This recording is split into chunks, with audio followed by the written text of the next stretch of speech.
बंगाल के चुनावी रण में आज एक बार फिर प्रधानमंत्री नरेंद्र मोदी की दहाड़ सुनाई देगी। प्रधानमंत्री मोदी आज सुबह 11 बजे बंगाल के पूर्वी मेदिनीपुर में चुनावी रैली करेंगे। न्यूज 18 की आशिका सिंह की खबर है कि कांथी में होने वाली पीएम की इस रैली में शुवेंदु अधिकारी के भाई और टीएमसी सांसद दिवेंदु अधिकारी बीजेपी में शामिल हो सकते हैं। इसके अलावा पिछले दिनों टीएमसी छोड़कर बीजेपी में शामिल हो चुके शुवेंदु अधिकारी के पिता शिशिर अधिकारी भी पीएम के मंच पर नजर आ सकते हैं। तो वहीं बंगाल के बाद पीएम मोदी की असम के लखीमपुर और दरांग में भी चुनावी रैली है। बिहार की विधानसभा से जख्मी विधायकों की हैरान करने वाली तस्वीरें सामने आई। केवल राज्य सरकार ही नहीं बल्कि पटना के डीएम और एसपी पर भी विधायकों ने ज्यादती का आरोप लगाया और दावा किया कि अधिकारियों के आदेश पर ही विधायकों को पीटा गया। विधायक सत्येंद्र कुमार विधानसभा के बाहर बुरी तरह जख्मी हालत में गिरे हुए दिखे। डीएम ने कहा कि इसको मारो, बस गाली गलौज किया, बड़ी बार छाती पर बूट रख के मारा एसपी। विधानसभा के अंदर से कुछ हैरान करने वाले वीडियो सामने आए। एक वीडियो में एक बुजुर्ग विधायक को कुछ पुलिस वाले बुरी तरह पीटते दिखाई दिए। 4 पुलिस वाले उसे जबरन घसीटकर बाहर ले जाते दिखे और सादी वर्दी में दिख रहा एक आदमी उसकी गर्दन और पीठ पर थप्पड़ और घूंसे चलाता दिखा। विधायक को बाहर ले जाने के बाद सारे पुलिस वाले फिर अंदर पहुंच गए और बाकी विधायकों को इसी तरह निकालने में जुट गए। दाईं तरफ सीढ़ी पर छिपे कुछ विधायकों को भी घसीटा गया। महिला विधायकों को विधानसभा से बाहर निकालने के लिए महिला सुरक्षा कर्मियों की टीम बुलाई गई। कई महिला विधायकों को भी घसीटते हुए बाहर लाया गया। तो वो एकदम बौखलाए हुए, वो पुलिस फोर्स बुला करके मार पिटाई की, सब पुलिस को सब जनप्रतिनिधि को बाहर निकाले। 2 महिला विधायक तो बाहर निकाले जाने के बाद सीढ़ियों पर बैठकर मीडिया से बात करने लगी, लेकिन उसी वक्त महिला सुरक्षा कर्मियों ने उन्हें जबरन सीढ़ियों से उठा दिया। और इस दौरान बिहार की विधानसभा के अंदर पुलिस का जबरदस्त एक्शन चलता रहा। पुलिस को ज्यादा अधिकार देने वाले एक बिल का विरोध करते हुए विपक्ष ने विधानसभा में हंगामा किया।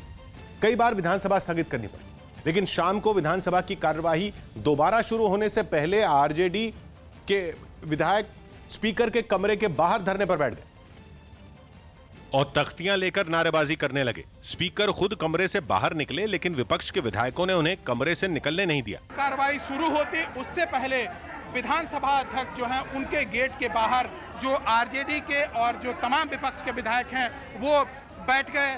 कई विधायक तो फर्श पर तख्तियां लेकर लेट ही गए। महिलाएं भी वहीं डटी रहीं। थोड़ी ही देर में पुलिस का एक्शन शुरू हो गया। विधानसभा स्पीकर के कमरे के बाहर से विधायकों को हटाने की कोशिश पुलिस ने शुरू कर दी। विधायक नहीं माने तो धक्का मुक्की, शोर शराबा और हंगामा शुरू हो गया। विपक्ष का दावा है कि पुलिस ने जबरन घसीटकर विधायकों को बाहर निकाला। सरकार पूरी तरह से तानाशाही पर उतर आई है। विधायकों को धक्का मार मार कर पुलिस सदन के बाहर फेंकने का काम कर। कुछ विधायकों को चोटें भी आईं। एक विधायक तो विधानसभा की बिल्डिंग के बाहर बेहोश हालत में जमीन पर गिरे दिखे। विधायक हैं जिनको चोट लगी है और अभी ये बाहर पुलिस इनको लाकर यहाँ पर फेंक कर और फिर अंदर चली गई है। विपक्ष का आरोप है कि संविधान पुलिस को विधानसभा में घुसने की इजाजत नहीं देता। संवैधानिक तौर पर पुलिस फोर्स नहीं घुस सकती है, अंदर में मार्शल्स हैं। जिस बिल पर विपक्ष ने हंगामा किया है उसके पास होने के बाद पुलिस को बिना वारंट के तलाशी और केवल शक के आधार पर गिरफ्तारी की इजाजत मिल जाएगी। मुंबई के पूर्व पुलिस कमिश्नर परमवीर सिंह के आरोपों पर मचे घमासान के बीच महाराष्ट्र सरकार में मुंबई पुलिस ने बड़ा फेरबदल किया है। मुंबई पुलिस में इंस्पेक्टर स्तर के 86 अधिकारियों का तबादला कर दिया गया है, जिनमें सबसे ज्यादा 65 इंस्पेक्टर क्राइम ब्रांच के हैं। चिट्ठी बम पर जारी सियासी संग्राम के बीच महाराष्ट्र के गृह मंत्री अनिल देशमुख ने मुख्यमंत्री उद्धव ठाकरे से मुलाकात की। वसूली के आरोप लगने के बाद विवादों में घिरे अनिल देशमुख पहली बार उद्धव से मिलने उनके निवास पर पहुंचे थे। न्यूज 18 के अभिषेक पांडे की खबर है कि परमवीर सिंह के मुद्दे पर आज महाराष्ट्र सरकार के कैबिनेट की बैठक होगी, जिसमें मौजूदा संकट पर चर्चा हो सकती है। इस बीच बीजेपी के नेता भी इस मुद्दे पर आज राज्यपाल से मुलाकात कर सकते हैं। तो वहीं खबर है कि राज्यपाल से मुलाकात के दौरान बीजेपी नेता भ्रष्टाचार का आरोप लगाते हुए महाराष्ट्र सरकार को बर्खास्त करने की मांग कर सकते हैं। जम्मू कश्मीर के रामबन से दिल दहला देने वाला एक वीडियो सामने आया, जिसमें पहाड़ खिसकने के बाद एक कार उसके मलबे में दब गई। गनीमत यह रही कि उसमें बैठे लोग वक्त रहते बाहर निकल आए, जिससे उनकी जान बच गई। लेकिन वो अपनी कार को इस आफत से नहीं बचा पाए। पहाड़ के मलबे ने देखते ही देखते पूरी कार को ढक दिया। रोंगटे खड़े कर देने वाली इन तस्वीरों को कई लोग दूर से देखते रहे। जिस जगह ये कार फंसी थी उसके ठीक पास में गहरी खाई भी थी। ये देखकर लोगों में और दहशत फैल गई। हालांकि उन्होंने समझदारी दिखाई और इस मलबे से खुद को और अपनी गाड़ियों को दूर ही रखा, लेकिन रामबन जिले से ऐसी कई घटनाएं सामने आईं। एक दूसरे इलाके में पहाड़ खिसकने से जम्मू श्रीनगर नेशनल हाईवे ठप हो गया। इस दौरान हाईवे पर आवाजाही शुरू करने में जुटी प्रशासन की टीमों को काफी परेशानी उठानी पड़ी। कुछ इलाकों में भारी बर्फबारी भी हुई जिसने लोगों की मुसीबतें और बढ़ा दी। आंध्र प्रदेश के नेल्लूर में उस वक्त बड़ा सड़क हादसा हो गया जब एक दूध ले जा रही गाड़ी ने पीछे से एक वैन को जोरदार टक्कर मार दी। इस हादसे में मौके पर ही 5 लोगों की मौत हो गई जबकि 4 से ज्यादा लोग बुरी तरह घायल हो गए। इस हादसे के बाद वहां हाहाकार मच गया। फौरन पुलिस की एक टीम वहां पहुंच गई और फिर हादसे में घायल लोगों को अस्पताल पहुंचाया गया। उत्तर प्रदेश के आगरा से हैरान कर देने वाला एक वीडियो सामने आया जिसमें एक कोचिंग संचालक ने अपने साथियों के साथ मिलकर दूसरे कोचिंग संचालक की पिटाई कर दी। बताया गया कि दोनों के बीच कुछ दिनों से किसी बात पर विवाद चल रहा था, जो इतना बढ़ गया कि उनके बीच मारपीट की नौबत तक आ गई। इस घटना की जो तस्वीरें सामने आई उनमें एक तस्वीर में एक कोचिंग संचालक अपने साथियों के साथ मिलकर दूसरे कोचिंग संचालक की बेरहमी से पिटाई करता दिखाई दिया। मारपीट से पहले कुछ लोग उसे कोचिंग से बाहर लेकर आए और जैसे ही वो बाहर पहुंचा वहां मौजूद कई लोग उस पर टूट पड़े। एक ने उसके बालों को पकड़ लिया तो फिर दूसरे लोग उस पर लात और मुक्कों की बारिश करने लगे। इस दौरान वहां कुछ लोग खड़े दिखाई दिए लेकिन किसी ने भी बीच बचाव की कोशिश नहीं की। हालांकि थोड़ी देर तक मारपीट करने के बाद सारे आरोपी वहां से फरार हो गए। केंद्र सरकार ने कोरोना की वैक्सीन लगाने के अभियान में तेजी लाने के लिए बड़ा ऐलान किया। न्यूज़ 18 की रवि सिंह की रिपोर्ट है कि कोरोना के खिलाफ देश भर में चल रहे अभियान के तहत 1 अप्रैल से वो लोग भी कोरोना वैक्सीन लगवा सकेंगे जिनकी उम्र 45 साल से ऊपर है। अभी तक ये वैक्सीन 60 साल से ज्यादा उम्र वाले लोगों को लग रही थी, लेकिन वैक्सीन लगाने के अभियान में तेजी लाने के लिए केंद्र ने उम्र की सीमा घटाकर 45 साल कर दिया। देश भर में कोरोना की वैक्सीन लगाने का अभियान 16 जनवरी को शुरू हुआ था और अब तक करीब 5 करोड़ लोगों को वैक्सीन लगाई जा चुकी है। इनमें 60 साल से ज्यादा की उम्र के लोगों के अलावा कोरोना के खिलाफ चल रही जंग में सबसे अगले मोर्चे पर खड़े कोरोना योद्धाओं को भी वैक्सीन की डोज दी जा चुकी है।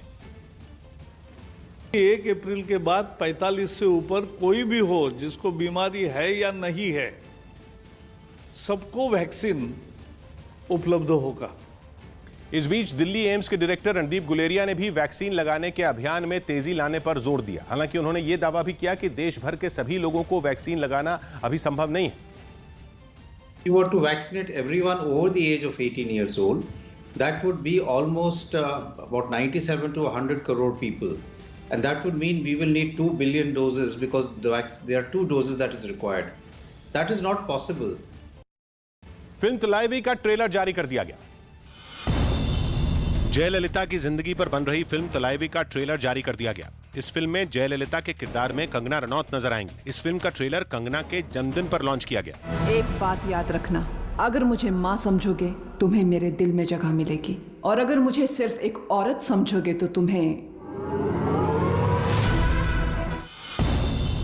यूपी के सीएम योगी आदित्यनाथ गुरुवार को पश्चिम बंगाल में कई रैलियां करेंगे। वहां 27 मार्च को पहले चरण का मतदान होगा। पाकिस्तान के तेज गेंदबाज हसन अली कोरोना से ठीक हो गए और अब उनकी ये रिपोर्ट नेगेटिव आई। पाकिस्तान की टीम इसी हफ्ते दक्षिण अफ्रीका के दौरे पर रवाना होगी। बीजेपी जवानों के सम्मान में 3 अप्रैल तक देश भर में कई कार्यक्रमों का आयोजन करेगी। भगत सिंह, राजगुरु और सुखदेव के शहीदी दिवस पर पार्टी ने इसका ऐलान किया। इसके तहत लद्दाख की गलवान घाटी पर वीरता दिखाने वाले सैनिकों की जानकारी लोगों को दी जाएगी। कृषि सुधार कानूनों के खिलाफ पिछले कई महीनों से आंदोलन कर रहे किसानों ने भी शहीद दिवस मनाया। 23 मार्च 1931 को ही भगत सिंह, राजगुरु और सुखदेव को फांसी दी गई थी। ऐसे में दिल्ली उत्तर प्रदेश के गाजीपुर बॉर्डर पर प्रदर्शनकारी किसानों ने पीली पगड़ी बांधकर शहीद भगत सिंह को याद किया। क्रांतिकारी शहीद भगत सिंह की तरह पीली पगड़ियां यहाँ पर एक दूसरे को बांध रहे हैं। आंदोलन में शामिल लोगों ने किसी भी कीमत पर पीछे नहीं हटने का भी ऐलान किया। किसान भाइयों के आंदोलन में तो हम बढ़ चढ़ के हिस्सा ले रहे हैं, कुर्बानियां भी देनी पड़ी तो हम देंगे। कुछ यही अंदाज दिल्ली हरियाणा के सिंघू बॉर्डर पर भी दिखाई दिया। वहाँ भी आजादी के लिए कुर्बान होने वाले इन शहीदों को याद किया गया। चिट्ठी बम पर महाराष्ट्र सरकार में जारी बैठकों और मुलाकातों के दौर के बीच कांग्रेस इस मुद्दे पर 2 धड़ों में बंटती नजर आ रही है। इस मुद्दे पर चर्चा के लिए महाराष्ट्र सरकार कांग्रेस कोटे के मंत्रियों और दूसरे नेताओं ने एक बार बैठक की। न्यूज 18 के अभिषेक पांडे की खबर है कि कांग्रेस के कुछ नेता भ्रष्टाचार के मुद्दे पर अनिल देशमुख के इस्तीफे के पक्ष में हैं, जबकि कुछ नेता सरकार के रुख का समर्थन करते हुए अनिल देशमुख का इस्तीफा न लिए जाने के पक्ष में हैं। खबर है कि कांग्रेस की बैठक में अनिल देशमुख पर बनी राय की रिपोर्ट दिल्ली में कांग्रेस आलाकमान को भेजी जाएगी। हम सब कांग्रेस के ज्येष्ठ नेता और हमारे मंत्रिमंडल के सदस्य हम साथ में इकट्ठे हुए थे। वो जो सद्य स्थिति है हमारी, उस पर हमने चर्चा की है। उनके मन में क्या है वो भी हमने समझने का कोशिश की है। इतना ही काम हम मीटिंग में किया है। अमेरिका के ओक्लाहोमा में एक नाबालिग की हत्या के बाद सवालों के घेरे में आई पुलिस ने अब उस पूरी घटना के वीडियो जारी की। पिछले साल नवंबर में एक स्टोर में लूटपाट करने पर कुछ पुलिस वालों ने उस 15 साल के लड़के पर फायरिंग की थी, जिसमें उसकी मौत हो गई थी। इस मामले में 10 दिन पहले ही आरोपी 5 पुलिस वालों पर केस दर्ज हुए। और अब जो वीडियो सामने आए उनमें कुछ पुलिस वाले उस लड़के पर फायरिंग करते नजर आए। वीडियो में साफ दिखा कि वो स्टोर से बाहर निकला और अपनी बंदूक जमीन पर रख दी, लेकिन उसके बाद भी उस पर ताबड़तोड़ कई गोलियां चलाई गईं।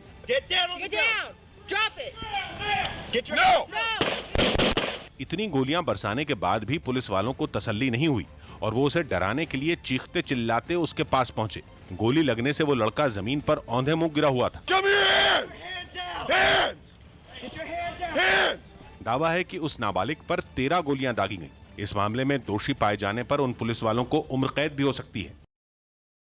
हरियाणा के रोहतक से दिल दहलाने देने वाला एक वीडियो सामने आया, जिसमें एक मकान की पहली मंजिल पर भीषण आग लग गई, लेकिन लोगों के हाथ पांव तब फूल गए जब आग की वजह से मकान के अंदर रखे सिलेंडरों में धमाके होने लगे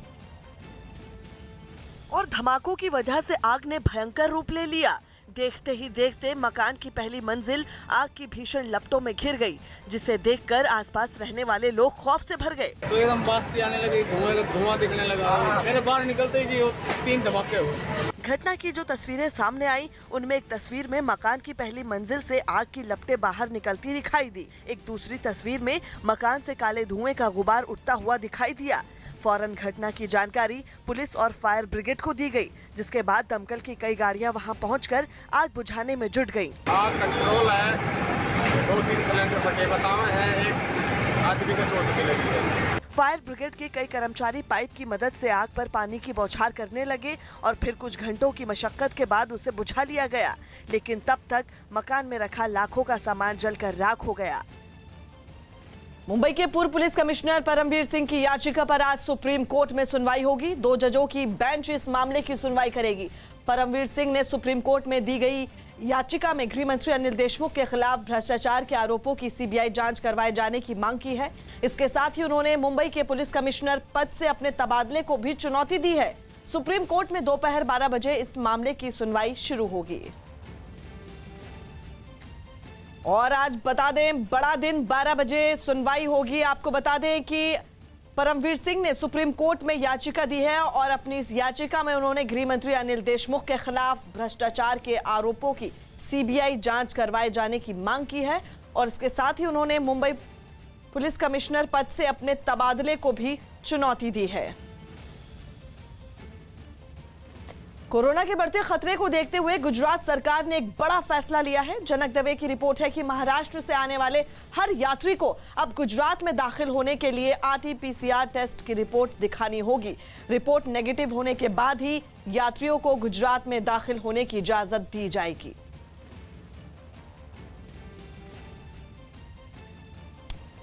जनक हमारे सहयोगी इस वक्त फोन लाइन पर मौजूद है। जनक, और क्या जानकारी इस पूरे मामले में?